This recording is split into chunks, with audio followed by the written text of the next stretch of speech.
field of cardiology through research. He is also an accomplished author, having penned 2 books on ECG named at general practitioner and medical students. And Dr. Chakrabarti is deeply invested into education of future medical professionals. He actively serves as a postgraduate teacher, faculty member, and examiner for various medical education programs. His professional stature is further evidenced through his role in Transcatheter Cardiovascular Therapeutic (TCT) USA, along with his membership and fellowship in various prestigious institutes worldwide. Beyond his illustrious medical career, Dr. Chakrabarti is dedicated to his social work. He organized free health camps, supports orphanages, and has been honored with Rashtriya Ratna Shiromani Award and Man of the Year in Medicine and Science Gold Medal in 2003 for his humanitarian effort. He is a man of many talents. Dr. Chakrabarti is a writer, contributing stories, poems, scientific fiction to both English as well as Bengali literature, showcasing his versatility and creative prowess.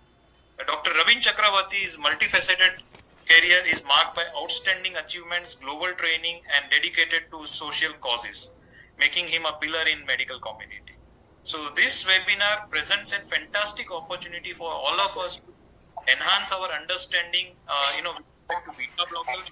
And we welcome all the audience, all the participants to write your questions or doubts in the chat box, which will be addressed after the keynote address of Dr. Mancia's talk. Now, without much ado, I request Dr. Ravin Kumar Chakrabarti to take the proceeding further and introduce our distinguished speaker with the topic of our discussion. Over to Dr. Chakrabarti. Thank you, Chintan. Chintan Bhavishi is a wonderful introduction of all the panelists, and I think Professor Giuseppe Mancia is a hero in the world of hypertension, and I have gone through many of his sort of mostly in the Journal of Hypertension, European Society journals, and other journals as well, which we'll talk as we move on from his presentation towards discussion. He has a great academic career. He's a graduate from the University of Siena Medical School in 1964, and he also has a postgraduate diploma of specialist in cardiology and rheumatology, and he also obtained PhD in physiology in 1970. He has been a president of the Italian Society of Hypertension 23 years ago, and he also remained as chairman of Joint Board of Italian Scientific Societies of Cardiovascular Prevention. He also held the position of chairman of Foundation of European Society of Hypertension, ESH. He has been internationally recognized as a notable roles, which includes president of the International Society of Hypertension, as well as the European Society of Clinical Investigation. His awards and honors is recipient of many awards, and out of those, the most prestigious awards like American Heart Association Award of Hypertension Council and European Society Hypertension Fellow Award, and he also has been a honorary member of multiple international scientific societies. He remained as editor-in-chief of the Journal of Hypertension from 1995 till 2 years ago. He also authored and editor of more than 20 books on hypertension, metabolic diseases, and cardiovascular diseases. He ranked among the top experts globally in hypertension, as I said right in the beginning, that he is a hero of the world of hypertension for the physicians as well as for the communities in general.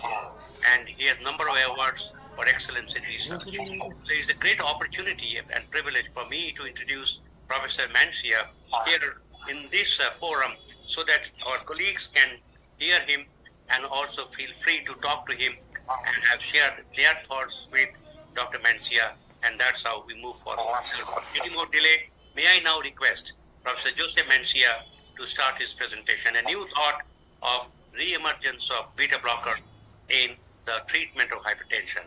Professor Mancia. Thank you very much. Okay, just a second.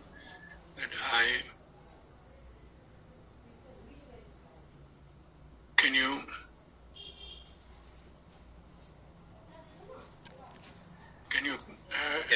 stop sharing your screen? Chintan, can you just upload Professor Mancia's presentation? Okay. Good.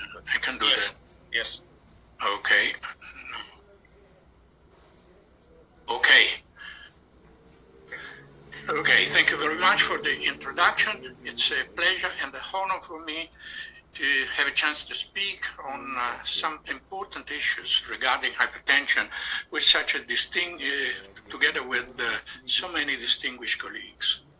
These are my disclosures. And I will divide my presentations in three parts. In the first part, I will mention some key issues concerning antihypertensive drug treatment.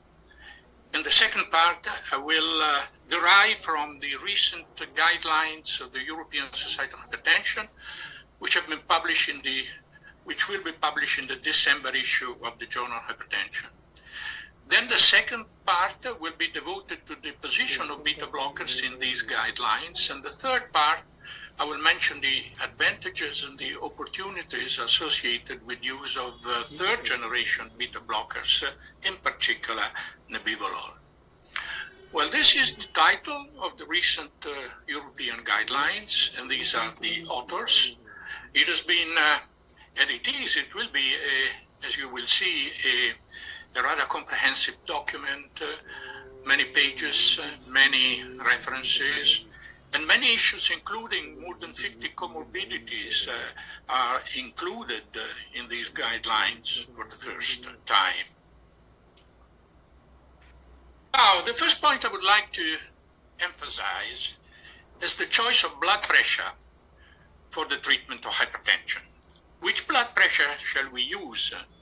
We have now many types of blood pressure measurement because research in this area has been quite intense in the last 2 or 3 decades. And the guidelines take a very clear position here. The blood pressure we should refer to is office blood pressure, because all the data we have, epidemiology, diagnosis and treatment, are based on office blood pressure. So office blood pressure remains the cornerstone in the diagnosis and treatment of hypertension. But out-of-office blood pressure, home and ambulatory blood pressure are quite popular, and they indeed provide important clinical information. Unfortunately, there has been no outcome-based trial using ambulatory or home blood pressure. So key information on diagnosis and treatment of hypertension is still lacking. But we cannot deny that additional information are provided by out-of-office blood pressure. And for this reason, the European guidelines support use of out-of-office blood pressure to obtain these additional information, but whenever this is possible, without having it placed in a position which is above office blood pressure. At which level shall we start the drug treatment of hypertension? Well, the level is the blood pressure values, the entry blood pressure values in trials which have shown that a reduction in blood pressure is protective to the patient. And these values in almost all trials have been a systolic blood pressure equal or above 140 millimeter of mercury and a diastolic blood pressure equal or above 90 millimeter of mercury. Above these values, we should start drug treatment, together, of course, with implementation of lifestyle changes to correct inappropriate lifestyle. There is only one small exception here, and this is that when blood pressure is indeed only mildly elevated, close to 140 over 90 millimeter of mercury, below 150 over 95 millimeter of mercury, and patients have a low cardiovascular risk, no target organ damage or cardiovascular complications, then physicians may try to only use lifestyle changes. But to a limited time, if blood pressure control is not achieved within 3 months, then drugs should be considered. Which is the goal blood pressure to reach by antihypertensive treatment? Well, as you know, in the last 10 or 15 years, meta-analysis of randomized clinical trials have clearly shown that if we lower diastolic blood pressure below 80 millimeter of mercury compared to remaining above 80 millimeter of mercury, there is an additional, an incremental cardiovascular protection. If we lower blood pressure below 130 millimeter of mercury systolic compared to remaining above 130 millimeter of mercury systolic, again, there is an additional cardiovascular protection. So there is no question that in the last 10 or 15 years, the trend has been to be a bit more aggressive with antihypertensive treatment compared to the past. And in the United States, guidelines recommend to go below 130/80 millimeter mercury in every hypertensive patient in general. Now, the European guidelines are somewhat more conservative because they take into consideration 2 points for antihypertensive treatment. One is the magnitude of cardiovascular protection by reducing blood pressure, but the second point is preservation of a patient's well-being, avoiding serious side effects from treatment. And we know that the greater is the blood pressure reduction, the greater is the incidence of serious side effects. So they come up with the following advice as far as target blood pressure is concerned. If patient's age is below 64 years, then we should directly try to go to less than 130/80 millimeter of mercury. But if patients are older, 65 to 79 years, then there should be an initial target, a more conservative target, a must target, because this is a goal we should be achieved. And this is less than 140/80 millimeter of mercury. And the evidence is quite strong that this, at this level, cardiovascular protection is already substantial. Let me show you an example. This is an analysis of the data from an important trial, the VALUE study. And you see the reduction in cardiovascular risk for many cardiovascular outcomes according to the reduction in blood pressure. And you can see that the major benefit was achieved by lowering blood pressure below 140/80 millimeter of mercury. If we lower blood pressure further, there is an incremental benefit, which is much less, however, than the benefit observed by reducing blood pressure below 140/80 millimeter of mercury. So this justifies, because the reason why European guidelines indicate less than 140/80 millimeter of mercury as the must target.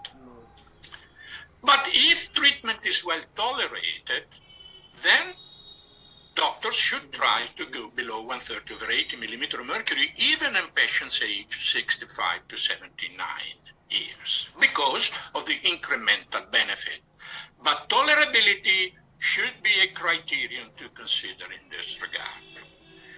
And then a third recommendation is to avoid to actively try to reduce blood pressure below 120/70 millimeter of mercury, because at this level, treatment side effects are substantial, and serious side effects lead to treatment discontinuation, and treatment discontinuation is associated with a rebound increase of cardiovascular events. In addition, several trials have shown that below 120/70 millimeter of mercury, there can be an increased risk of events, the so-called J-curve phenomenon. Now, let me show you this slide, which I think provides impressive data. It comes from randomized clinical trial meta-analysis.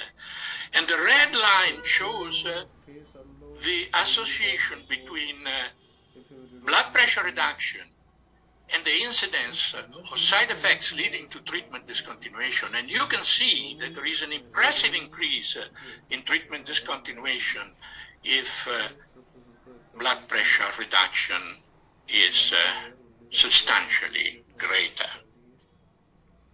And this is the summary figure from the guidelines concerning target blood pressure. We should go below 140 millimeter of mercury.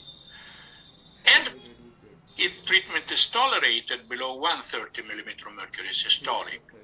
We should always go below 80 millimeter mercury, but we should never actively try to go below 120 over 70 millimeter mercury for the reasons I mentioned a moment ago.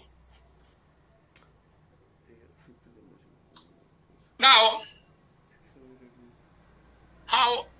which drugs and treatment strategies shall we use to achieve the above-mentioned target blood pressure values? Well, there is a principle on which the European guidelines are based. And this is that the evidence we have strongly support that the protective effect of antihypertensive treatment is due to blood pressure lowering per se, regardless the drugs which are employed. And this has been shown by many meta-analysis of randomized clinical trials. For example, this is a gigantic meta-analysis, close to 300,000 patients from randomized trials, different treatments, of course, and you can see that there is a linear relationship between the magnitude of the blood pressure reduction and the magnitude of the protective effect on hypertension-related events, regardless the type of treatment. So blood pressure reduction per se is the main protective factor for antihypertensive treatment.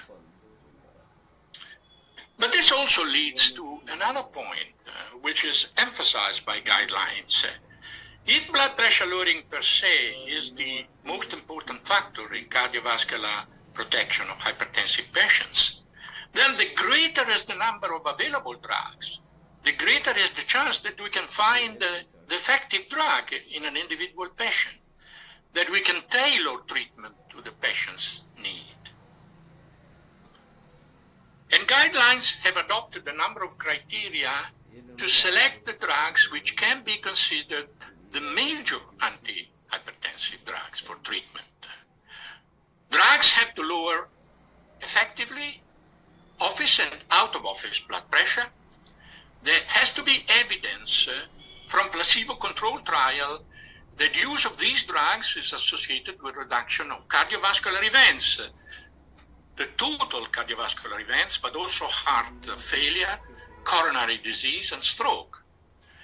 Then the comparison trial should show that different drugs have more or less the same ability to reduce cardiovascular events. And then there is one consideration concerning side effects. We know that drug classes differ concerning side effects. All drugs have side effects, but in some cases, side effects concern some types of side effects compared to others. But the guidelines argue that differences in the side effect profile are less now because of a recommendation to use combination treatment in most patients, because side effects are dose dependent, and in combination treatment, doses of the drugs which are combined are less than in monotherapy, which was the mainstay of treatment in the past. So for this reason, guidelines recommend 5 drug classes as the major drug classes for initiation and maintenance of antihypertensive treatment. Diuretics, placing at a similar level thiazide and thiazide-like diuretics, because there is no evidence that one type of diuretic is better than another. ACE inhibitors, angiotensin receptor antagonists, calcium channel blockers, and also beta blockers. Beta blockers have been removed by some guidelines from being among the major antihypertensive drugs in the past, but the present European guidelines, they re-upgrade beta blockers and consider them among the major antihypertensive drug classes, which are therefore 5 the major antihypertensive drug classes. Now, which is the evidence that beta blockers deserve this position, that is to be included among major antihypertensive drug classes? First of all, ability to lower blood pressure, because I mentioned this before. I mean, reduction in blood pressure per se is protective. Now you have here data from a huge database, 40,000 patients, and you can see that more or less the blood pressure reduction is similar both for systolic and diastolic values between the 5 drug classes selected by the guidelines. And this is a meta-analysis of trials against placebo. Please notice that all 5 drug classes have evidence that using them to reduce blood pressure is associated with reduction of cardiovascular events. Now, don't compare the extent of protection against cardiovascular disease. This is a mistake which is made by several investigators, sorry to say this, but trials cannot be compared with one another because patients' characteristics are different, blood pressure levels are different, blood pressure reductions are different. So this is only a qualitative evidence that each drug class has evidence that its use is accompanied by reduction of cardiovascular events. And this includes, as you can see, beta blockers together with inclusion of other drugs. Then we had data from comparison trials, that is, trials in which one drug was compared to another. And here the position of beta blockers is a bit heterogeneous, because we had 2 trials, the LIFE trial and the ASCO trial, in which beta blockers lost the confrontation with the comparison drug. That is, the comparison drug was associated with a lower number of events compared to use of beta blockers. But you can see that there are many other trials, and some of them, very large trials, co-authored INVEST study, for example, comparison of beta blockers to other drugs didn't result into different incidences of events. Indeed, in the famous study, the UK PDS study, incidence of events was less with the beta blocker employed than with the comparison drug, which happened to be an ACE inhibitor. Now, this heterogeneity is reflected in meta-analysis. This is a large meta-analysis, more than 600,000 patients, perhaps even too large because data were not limited to including hypertensive patients, but extended to heart failure, for example, or coronary disease, conditions in which reduction in blood pressure is not regarded to be indicated. Well, and you can see that in this meta-analysis, comparing beta blockers with other drugs, well, the beta blockers was associated with a slightly greater increase in, for example, all-cause mortality. For 10 millimeter of mercury reduction in blood pressure, which is a big reduction in blood pressure, in trials, reduction in blood pressure doesn't come up to 10 millimeter of mercury, but it is around 5 millimeter of mercury, more or less.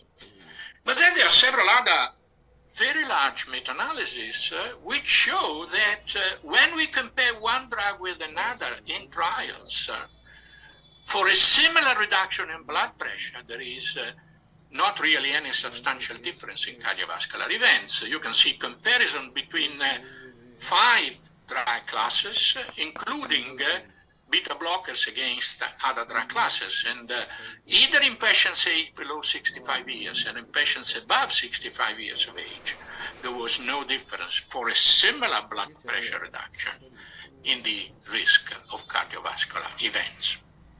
And this is a more recent meta-analysis against showing the data from comparison trials. Once again, the message is that when one drug class is compared to all other drug classes, we cannot appreciate any significant difference in the risk of cardiovascular mortality or non-cardiovascular mortality. So this fits with the guidelines requirement. That is that evidence shows that the 5 drugs selected by the European guidelines, well, they have evidence of cardiovascular protection, they have evidence of ability to reduce an elevated blood pressure, and more or less the degree of protection is similar between these 5 drug classes.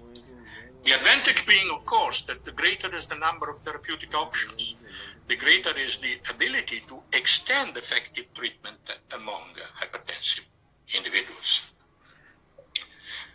But guidelines also address another point, and this is a rather difficult issue to be addressed and will remain a difficult issue, I'm afraid, also in the future. That is, the overall cardiovascular protection is very similar between the 5 drug classes. You've seen this just a moment ago. But then there are differences in meta-analysis between the so-called cause-specific events in meta-analysis of randomized trials.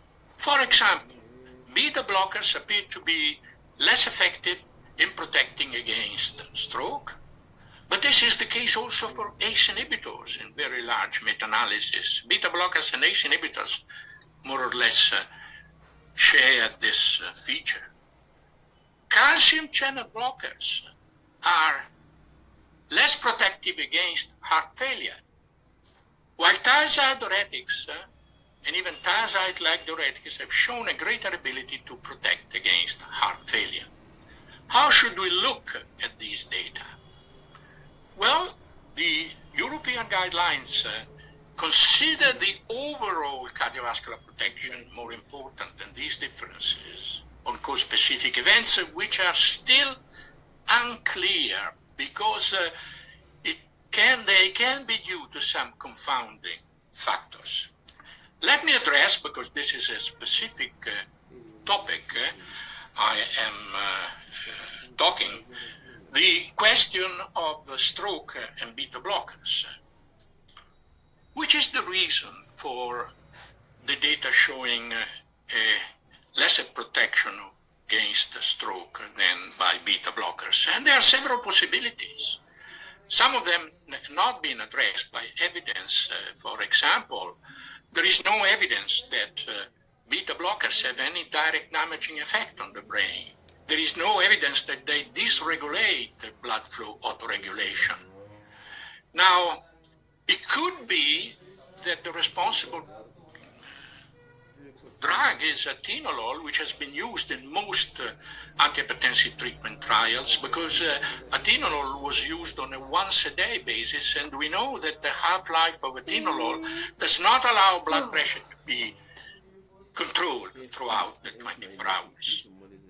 Treatment discontinuation with beta blockers can be one factor, but the other factor, and this is specifically mentioned by the European guidelines, is that in some trials comparing beta blockers to other drugs, blood pressure was reduced more in the comparison group than in the beta blocker group. And this is a sentence of the European guidelines. It is possible that the difference in stroke between beta blockers and other antihypertensive drug classes originates from small differences in achieved blood pressure, including central blood pressure, to which cerebrovascular events are particularly sensitive. Now, several years ago, we looked at this, discussing one trial, which is ASCOT. Now, in ASCOT, patients treated with beta blockers had less protection against stroke than patients treated with calcium channel blockers. But there was a difference in these two groups as far as blood pressure was concerned. The difference was 3 millimeters of mercury, greater reduction with the calcium channel drugs than with the beta blockers. So we plotted the effect seen for stroke in ASCOT on the meta-regression line, indicating how much stroke is reduced by reducing blood pressure. This is data from the collaborative study. And this is the data from ASCOT. In brief, the message from this study and this analysis is that in ASCOT, the difference in stroke could be entirely accounted for by the difference in blood pressure between these two groups. But of course, further research is needed. But in the meantime, the evidence in favor of beta blockers is so strong that really they had to be included as major antihypertensive agents. And you see here data from another gigantic meta-analysis between 300,000 and 400,000 patients showing that beta blockers, as well as other drugs, versus placebo, they can reduce coronary disease, they can reduce heart failure, they are even more protective against coronary disease in patients with a history of coronary disease. But what is important is that in placebo-controlled trial, beta blockers show protective effect against stroke, and this is 27% reduction, which is very similar to that seen with other placebo-controlled trials, as you can see. Now, finally, one other consideration by guidelines has been beta blockers have a lot of specific indications. And in a world that is moving towards precision or tailored medicine, this is not a minor advantage. Now, these are the must specific indications for guidelines according to use of beta blockers. But there are many other indications, including, for example, hypertensive patients with a heart rate above 80 beats per minute, which is a common subgroup of hypertensive patients. And in this subgroup, of course, use of beta blockers is strongly indicated. Now, how about the treatment strategy? How shall we use these drugs then? In which strategy? Now, guidelines, the European guidelines consider several possible treatment strategies, and some of them, all of them lower blood pressure, and some of them have received approval by the guidelines. For example, the poly pill in primary or secondary prevention, renal denervation for resistant hypertension. But the strong recommendation of guidelines is to use combination treatment, because there is absolutely no question that combination treatment is the backbone of antihypertensive treatment, because its ability to lower blood pressure is much, much greater than monotherapy. This is just an example from a huge number of patients. Adding a second or a third drug to monotherapy, well, is associated with a much greater amount of blood pressure control, number of patients with blood pressure control, compared to insisting with monotherapy by increasing the dose. Indeed, the 2023 guidelines, they recommend combination treatment, and they recommend combination treatment as the first treatment step, the initial treatment step. Because of the evidence obtained in the last 10 years, mainly in the last 5 years, that if we start treatment with 2 drugs, we can reduce physicians' inertia, which is one of the major reasons for poor blood pressure control in real life. We can increase adherence to treatment. We can increase use of combination treatment. Unfortunately, in most countries, monotherapy is still the most common type of treatment, and this is wrong as far as trying to achieve blood pressure control is concerned. Then also reducing the complexity of treatment strategy is important. And this is the flow chart produced by the guidelines. Start with 2 drugs. As a second step, increase the dose of the one or both components of the 2-drug combination, and then move to 3 drugs. Now, monotherapy is only reserved to specific hypertensive subgroups. For example, those with a very mild decrease in blood pressure, older patients, and frail patients mainly. And another point which is mentioned by the guidelines is that if possible, try to use combination treatment in a single pill, because the evidence is absolutely safe that treatment simplification is accompanied by an increased adherence to treatment. Here you have, for example, a very clear progressive increase in non-adherence to treatment associated with the number of daily drugs taken by the patients. Which drug combination should be used? Guidelines from Europe have the same liberal attitude they had as far as monotherapy is concerned. That is, there are several possible drug combinations which can be used, and this is shown by the line connecting the different drug classes. Not only ACE inhibitors or angiotensin receptor antagonists together with diuretics or calcium channel blocker, which of course are very good combinations, but also combinations of beta blockers with blockers of the renin-angiotensin system, with calcium channel blockers, or with diuretics. Let me now come to the final part of my presentation, and this is that as all drug classes, beta blockers also have inconveniences. For example, side effect profile is not as good as that of the blockers of the renin-angiotensin system. They are less effective against subclinical organ damage, for example, left ventricular hypertrophy or arterial stiffness. And in predisposed patients, they can facilitate development of new onset diabetes. But the guidelines also mention that beta blockers are not a homogeneous class because, for example, cardioselectivity, but also the added vasodilatation, which is typical of nebivolol, can be an advantage for beta blockers. And nebivolol, as you know, is a highly cardioselective beta blocker. Is a beta blocker with an additional vasodilatation, as shown by the increase in forearm blood flow in humans.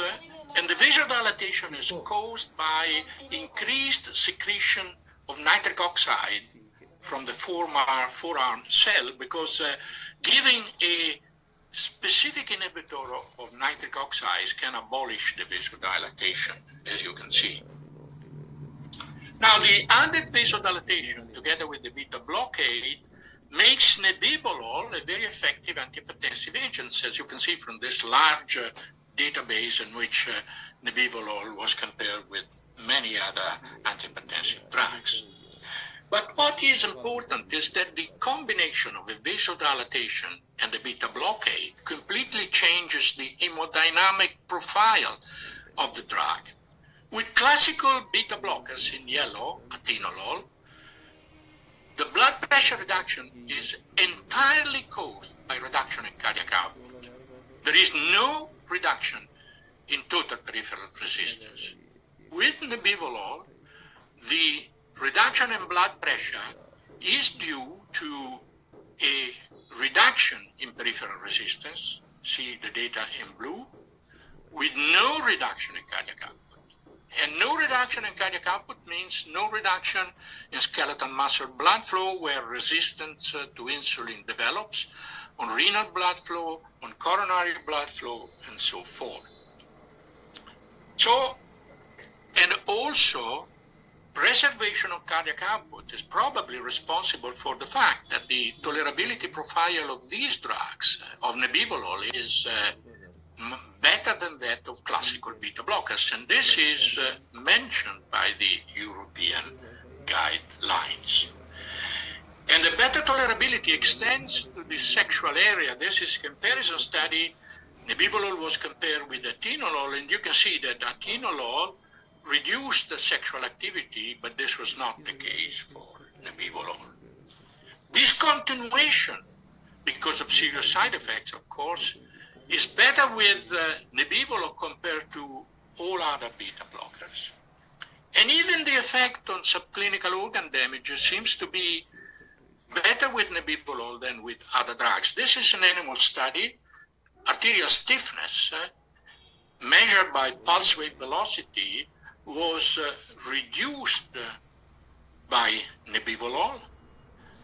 And this is not the case with classical beta blockers. And the effect was abolished by the inhibitor of nitric oxide secretion because, as you can see, which means that this is due to an and increased secretion of nitric oxide.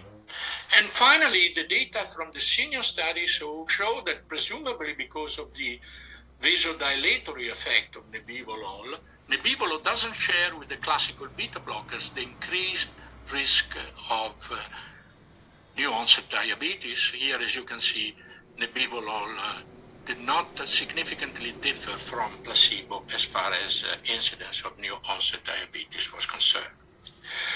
Guidelines also mention that, unfortunately, for the third generation beta blockers, there are no trials like we've seen with all other drugs, including classical beta blockers, directly showing a reduction of cardiovascular events. But the vasodilator beta blocker nebivolol has at least a trial on an event which is closely associated with hypertension, and this is heart failure. And I think all of you know that in the senior study in elderly hypertension, in elderly patients, there was a significant reduction in the risk, incidence and risk of hospitalization and mortality with nebivolol compared to placebo.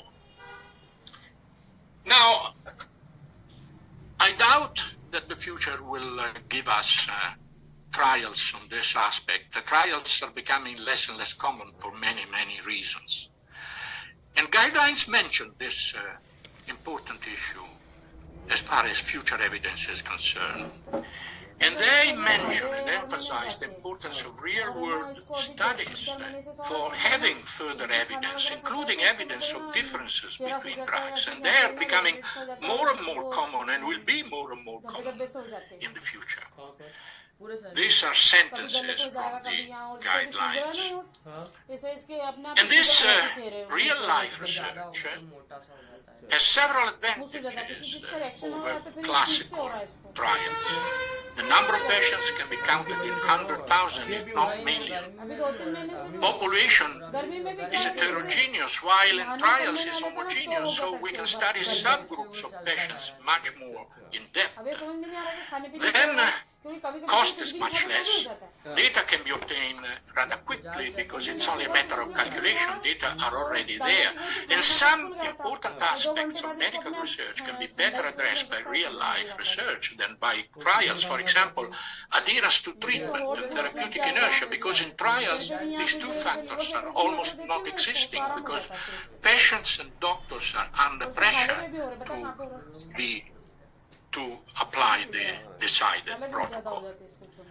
Well, as far as the issue we are discussing are concerned, there are three real-life studies in which nebivolol was compared with atenolol and metoprolol, classical beta blockers. And you can see that in general, with only one exception, compared to nebivolol, atenolol and metoprolol were associated with increased risk of cardiovascular events. Of course, real-life studies are observational studies, so the chance of confounding is greater than in trials. But if dealt with appropriately and with good statistical expertise, even confounding in observational studies can be minimized, and this remains an interesting observation in my opinion. So these are my conclusions. I showed you some key points for treatment of the recent European guidelines. I showed you the position of beta blockers, favorable position in the recent guidelines. And I showed you that the third generation beta blocker nebivolol indeed has a number of features which allow to conclude that nebivolol minimizes the inconveniences of classical beta blockers. Thank you very much for your kind attention. Thank you, Professor Mancia. It's a great presentation. Really, in true sense, re-emergence of beta blocker in the management of hypertension. But I'm sure that our panel colleagues in the panel, they have a lot of questions, which I'm sure will be exciting. And may I now request the senior most colleague, Professor P.P. Mohanan, to share his thoughts with Professor Mancia and us, and after that, Dr. Ashwini Mehta as well as Dr. Srinivasan. Professor P.P. Mohanan. Thank you, Robin.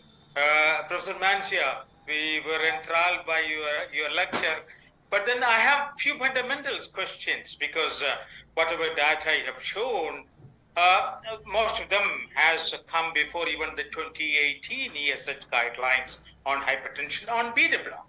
So I have not seen much of a newer data on beta blocker by which I'm not saying we are exonerating beta blocker, but the re-emergence of the beta blocker. We all love beta blocker, no questions asked about that. But fundamentally the problem was we don't have too much of data recently on beta blocker by which we say that beta blocker has been upgraded in the 2023 guideline. That is my fundamental problem. So that my second problem is again. Now, basically, among the beta blockers, unfortunately, the nebivolol has been compared with atenolol, and we know atenolol has its lots and lots of problems. We don't have too much of a comparison of nebivolol with carvedilol, and nebivolol even with bisoprolol. So it may be a little difficult for us to believe that maybe amongst all the beta blocker, the nebivolol may be the best one. That is my second problem. So, do I have a third problem? I don't think. About the diagnosis part. Again, the ESH. Was more on the. You specifically said the most validated measurement is the office blood pressure. But I think we have to gravitate to home blood pressure. We have to gravitate. It's difficult. For example, in my country, where there are maybe 30% hypertensive in 0.4 billion people, it's impossible to do an ABPM. But post-COVID, we are using more and more home blood pressure monitoring, and maybe we will, apart from insisting on the office blood pressure for the diagnosis, we possibly may have to. And my last point, again, our control rate of hypertension is dismally poor. We have about 17%, 18% control, much worse than any of the countries, possibly European or American.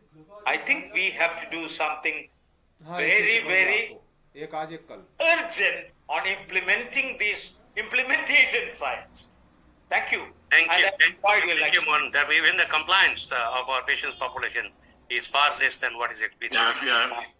Professor, well, they are all four very interesting points. Let's start from the last one, control of blood pressure.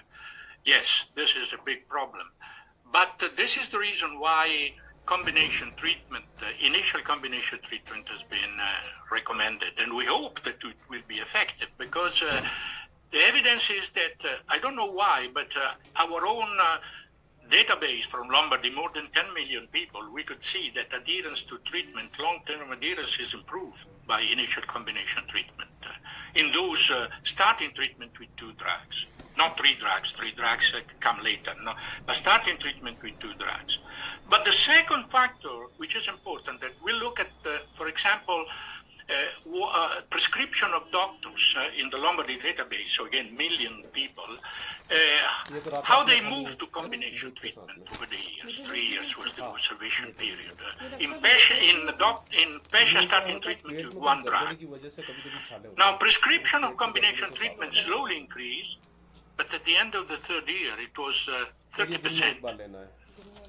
Much less than the 80-90% which need combination treatment for achieving blood pressure target. And this is therapeutic inertia. In those starting treatment with 2 drugs, of course, they bypass the problem because they were already under 2 drugs at the beginning. So we hope that by insisting on a new strategy, not the step care strategy, nothing wrong with the step care strategy, but it needs doctors to move from 1 drug to 2 drugs, and maybe also because of reluctance of patients, I don't know, but this does not happen enough. So our point against this is we hope that initial combination treatment will improve the number of patients with achieving blood pressure control. Home blood pressure is quite important. The guidelines, the European guidelines, they do mention in detail the advantages of home blood pressure, and of course, for long-term treatment, control by home blood pressure is very important. For example, patients with long-term anti-cancer treatment in children and adolescents, but in several other conditions, home blood pressure can allow to have a blood pressure control well beyond the physician visit. And home blood pressure seems to improve adherence to treatment. But out-of-office blood pressure cannot be used as a diagnostic criterion because the value at which to start the treatment is dictated by the evidence from trials. Is the value at which antihypertensive treatment in trials showed patient's protection. Now, how can we use ambulatory blood pressure that there are no trials with ambulatory blood pressure? This is a shame from research because we are using ambulatory blood pressure since 30 years. We have been unable to conduct a trial showing the benefit of treatment by out-of-office blood pressure. Trial is zero on out-of-office blood pressure. All trials are based on office blood pressure. So this is the problem of diagnosing hypertension and the level at which to start treatment with out-of-office blood pressure. But apart from that, out-of-office blood pressure is a source of an extremely important information. And whenever possible, we should get data from out-of-office blood pressure. Now, not new data on beta blockers. Well, there are no new data for any trial in hypertension, I mentioned. But the trials we have on beta blockers are much more than the trials we have, for example, on angiotensin receptor antagonist. Placebo trial on angiotensin receptor antagonist, I think there is only one trial. Beta blockers, there are 10 trials versus placebo. So it is true that upgrading of beta blockers is not based on new data, but it is based on a proper assessment and evaluation of what has been the evidence for many, many years. Unfortunately, beta blockers have been victimized, in my opinion, by a wrong interpretation of all the evidence. Ashwini, can you have some quick Yeah. Thank you so much, Professor Mancia. It was a wonderful presentation. And Dr. Mohanan has raised very valid points which are of concern to us. And you very interestingly just said that beta blockers have been victimized by sort of a wrong interpretation of the data. And I think in Indian context, I like to point two things. That one, we have much more younger people with increased heart rates. And also number two, there is a study by the name India Heart Rate Study which showed that in India, we have our heart rates approximately by 10 beats more on an average than the Western population. So given this background, I think beta blockers may be of much more importance in our context. But of late, other than this new guidelines, which you have been part of, 2023, the beta blockers have been so much demonized that our use of beta blocker is much limited, but still, I think most of the experts would agree that we use beta blockers in a big way, and specifically the selective beta blockers. We moved away from the non-selective ones and the atenolol, and today we are using more of bisoprolol, nebivolol, so on and so forth. And specifically certain indication, it's done and dusted: congestive heart failure, coronary artery disease. But for Indian context, I think they are still relevant. I'd like to know your comments about this, that if we talk about beta blockers being one of the therapies, how would you like to place it? Would you like to give it right as a first drug in a combination, or would still consider to use the RAS blockers, calcium channel blockers, diuretics, and then consider adding beta blockers? Or do you mean using beta blockers? No, I don't think there is any reason for making a graduation of use, I think. The beta blockers have a very large number of specific indications which go beyond conditions characterized by cardiac disease or vascular disease. They, for example, are used in clinical practice for essential tremor, for hyperthyroidism, for a number of conditions, panic, for example, episodes, just to mention 3 conditions. And we have published almost more than 40 conditions, non-vascular conditions in which beta blockers are used. So I think it is important, without really extending use of beta blockers to all patients, for sure not. But it is, of course, a strong argument against removing beta blockers from the antihypertensive drug treatment, which to me is totally unjustified. There are several guidelines, they consider beta blockers at the same level as alpha blockers, as the 4th step treatment. Now, this seems to me totally unjustified, considering the bulk of evidence from randomized clinical trials of beta blockers. I'm trying to show you this evidence. I think there is a strong bias in this regard. For example, look at the issue of stroke, okay? People talk and discuss about why there is less protection against stroke by beta blockers, which has been shown in several meta-analyses. Well, but the same is true for ACE inhibitors. That's true.